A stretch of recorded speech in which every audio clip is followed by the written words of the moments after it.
আসসালামু আলাইকুম ভিউয়ার্স, এই মুহূর্তে ব্রেকিং বিষয় নিয়ে হাজির হলাম। এবার জানতে পারবেন হাসিনা কিন্তু কোথাও রেহাই পাচ্ছে না, কোথায় আশ্রয়ের জায়গাটুকু পাচ্ছে না। এবার যেটা হলো, হাসিনার ভিসা বাতিল করলো এবার যুক্তরাষ্ট্র। সেই সাথে ব্রিটেনে আশ্রয় নিয়েও কিন্তু শঙ্কা রয়েছে, কেননা তাকে এখনো লন্ডন তাকে জায়গা দেয়নি।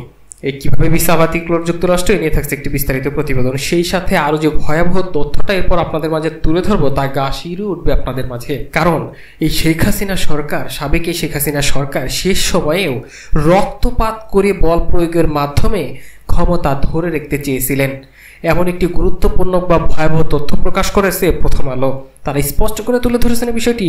সেই সাথে শেষ সময়ে তিনি ৪৫ মিনিট সময় পেয়েছিলেন মাত্র তার দেশ ত্যাগ করার জন্য। তিনি একটি বিদায়ী ভাষণও রেকর্ড করতে চেয়েছিলেন, কিন্তু সেই সময়টাও পান নাই। কিভাবে এই ৪৫ মিনিট চলে গেল সেই বিষয়টি নিয়ে এক্সক্লুসিভ তথ্য জানতে পারবেন। আর কিভাবে শেষ সময়েও রক্তপাত নিয়ে বল প্রয়োগের মাধ্যমে ক্ষমতা টিকে রাখতে চাইছিলেন, এ নিয়ে থাকছে এক্সক্লুসিভ একটি বিস্তারিত প্রতিবেদন। এতক্ষণ শুনছিলেন শিরোনাম, এবার বিস্তারিত। চলুন এবার আমরা তুলে ধরি কিভাবে, কেনই বা যুক্তরাষ্ট্র এবার সরাসরি শেখ হাসিনার ভিসা বাতিল ঘোষণা করলেন। এমনকি টুইটারে এই বিষয়টা স্পষ্ট করে তুলে ধরা হয়।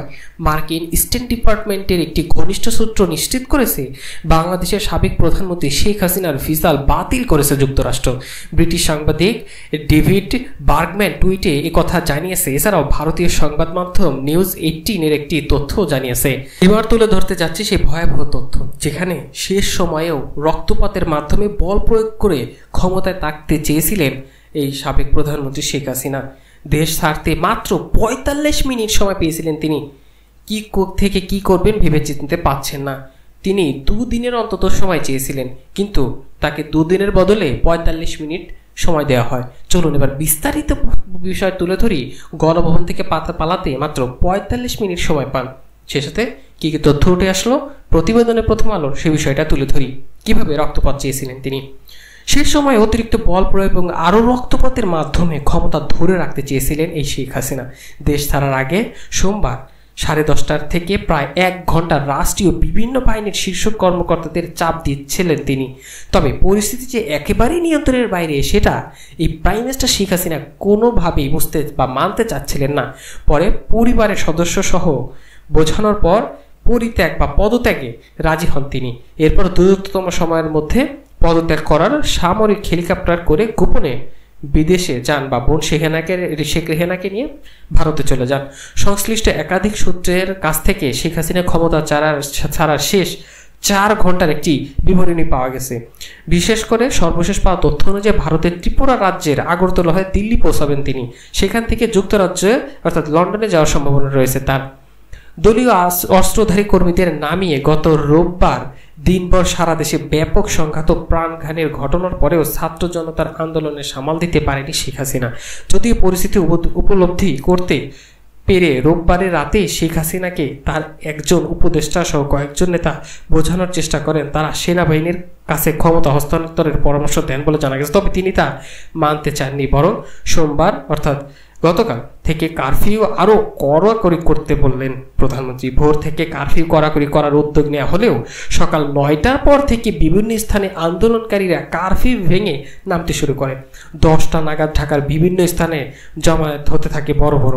বিভিন্ন বাহিনীর উচ্চ পর্যায়ে একাধিক সূত্র বলছে 10:30টার দিকে 3 বাহিনীর প্রধান, পুলিশ পরিদর্শক, আইজিপি প্রধানমন্ত্রীর বাসভবন গণভবনে ডাকা হয়। নিরাপত্তা বাহিনীর কেন পরিস্থিতি সামাল দিতে পারছে না সেটার জন্য ক্ষোভ প্রকাশ করেন আন্দোলনকারীরা। আইন শৃঙ্খলা রক্ষাকারী বাহিনী সাজোয়া যানে উঠে লাল রং দিয়ে দিচ্ছেন, সামরিক যানে পর্যন্ত উঠে পড়ছেন। এরপরেও কেন তারা কঠোর হচ্ছে না সেটা নিয়েও ক্ষোভ প্রকাশ করেন প্রধানমন্ত্রী। এছাড়া বিশ্বাস করে এই কর্মকর্তাদের শীর্ষ পদে বসিয়েছিলেন সেটাও তিনি উল্লেখ করেন।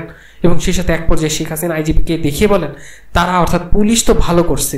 তখন আইজিপি জানান পরিস্থিতি যে পর্যায়ে গেছে তাতে পুলিশের পক্ষেও আর বেশি সময় এই রকম কঠোর অবস্থান ধরে রাখা সম্ভব নয়।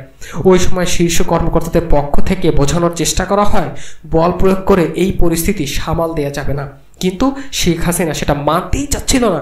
তখন কর্মকর্তারা শেখ রেহানার সঙ্গে আলাপ করে বা সাক্ষাৎ করে অন্য রুমে। তাকে পরিস্থিতি জানিয়ে শেখ হাসিনাকে বোঝাতে অনুরোধ করেন শেখ রেহানাকে। পরে শেখ রেহানা এরপর বড় বোন শেখ হাসিনার সঙ্গে আলোচনা করে, কিন্তু তিনি ক্ষমতা ধরে রাখতে অনড় থাকেন। এক পর্যায়ে বিদেশে থাকা সজীব ওয়াজেদ জয়ের সঙ্গে ফোন করে কথা বলেন এক শীর্ষ কর্মকর্তা। এরপর জয় তার মায়ের সঙ্গে কথা বলেন। তারপর শেখ হাসিনা পদত্যাগে রাজি হন। তিনি তখন একটা ভাষণ রেকর্ড করতে চেয়েছিলেন জাতির উদ্দেশ্যে প্রচার করার জন্য।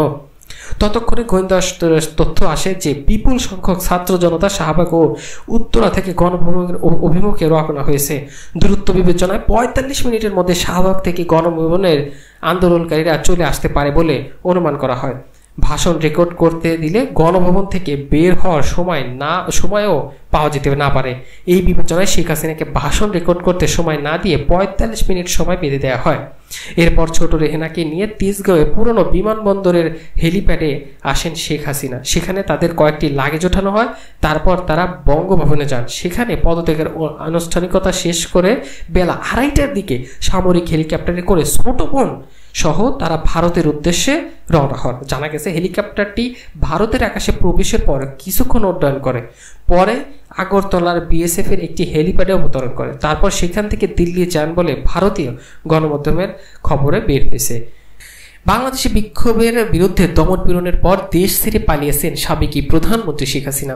এই অবস্থায় দেশের বর্তমান পরিস্থিতি নিবিড়ভাবে পর্যবেক্ষণ করার কথা আগেই জানিয়েছিল যুক্তরাষ্ট্র। একই সঙ্গে বাংলাদেশে অন্তর্বর্তী সরকার গঠন প্রক্রিয়াকে গণতান্ত্রিক ও অন্তর্বর্তীমূলক হওয়ার আহ্বান জানিয়েছে যুক্তরাষ্ট্র। এদিকে আপনারা দেখতে পাচ্ছেন এই ডেভিড বার্গম্যান তিনি তার টুইট বার্তায় ব্রেকিং বিষয়টা নিয়ে একটি বার্তা তিনি দিয়েছেন, যেখানে স্পষ্ট করে তুলে ধরেছেন তাকে যুক্তরাষ্ট্র থেকে ভিসা নিষেধাজ্ঞা দেওয়া হয়েছে এবং তার ভিসাটাই বাতিলও ঘোষণা করা হয়েছে। বার্গম্যান সামাজিক যোগাযোগ মাধ্যমে টুইটারে লিখেছেন, হাসিনা যুক্তরাজ্যে আশ্রয় চাওয়ার কথা বিবেচনা করছেন। সেখানে তার বোন শেখ রেহেনা এবং ভগ্নী থাকেন, অর্থাৎ এমপি টিউলিপ সিদ্দিক। শেখ হাসিনা যে পদ্ধতিতে ব্রিটেনের কাছে আশ্রয় চেয়েছেন অভিবাসন আইন অনুযায়ী তা সম্ভব নয়। ওই পদ্ধতিতে কাউকে আশ্রয় দিতে পারে না ব্রিটেন। এদিকে গতকাল ভারতে পৌঁছে প্রথমে দেশটির জাতীয় নিরাপত্তা পরামর্শক আজিজ দোভাল এবং সেনাবাহিনীর উচ্চ পদস্থ কর্মকর্তার সঙ্গে বৈঠক করেন শেখ হাসিনা। ওই বৈঠকে তাকে সর্বোচ্চ নিরাপত্তা দেওয়া হবে বলে আশ্বস্ত করা হয়। এখন তিনি ভারতেই আছেন। তবে যে বিষয়টা হলো, তাকে কোথাও রাখতে চাচ্ছে না কেন? এবার হাসিনার ভিসা বাতিল করার পর ব্রিটেনে আশ্রয় নিয়েও কিন্তু তার আইনের অনেক জটিলতা। ছাত্র বিক্ষোভ দমনে, নির্বিচারে হত্যাকাণ্ড এবং দমনপীড়নের পর দেশ ছেড়ে ভারতে অবস্থান নিয়েছে এখন এই প্রধানমন্ত্রী। শেখ হাসিনার ভিসা বাতিল করেছে যুক্তরাষ্ট্র। তবে এখন যে ভয় সেটা হচ্ছে প্রধানমন্ত্রীকে একবার ব্রিটেনেও রাখছে না। তিনি এবার ভারতে বসেই শেখ হাসিনা তার পরবর্তী পদক্ষেপের বিষয়ে সিদ্ধান্ত নেবেন। শেখ হাসিনার ছেলে সজীব ওয়াজেদ জয় যুক্তরাষ্ট্রের ভার্জিনিয়া থাকেন। ভিসা বাতিল হয়, দেশটিতে যেতে পারছেন না এই প্রধানমন্ত্রী শেখ হাসিনা। অন্যদিকে শেখ হাসিনা যুক্তরাজ্যের কাছে অর্থাৎ লন্ডনে যে পদ্ধতিতে আশ্রয় চেয়েছেন দেশটির অভিবাসন আইন অনুযায়ী তা সম্ভব নয় বলে জানা গেছে। আইন অনুযায়ী ওই পদ্ধতিতে অন্য দেশের নাগরিকরা আশ্রয় দিতে পারবে না দেশটি, কারণ নিয়ম অনুযায়ী আন্তর্জাতিক নিরাপত্তা প্রয়োজন রয়েছে এমন ব্যক্তির ক্ষেত্রে দেশ ছাড়ার পর তিনি প্রথম যে নিকটবর্তী নিরাপদ দেশ বা পা রেখেছেন সেখানেই আশ্রয় চাইতে হবে তাকে।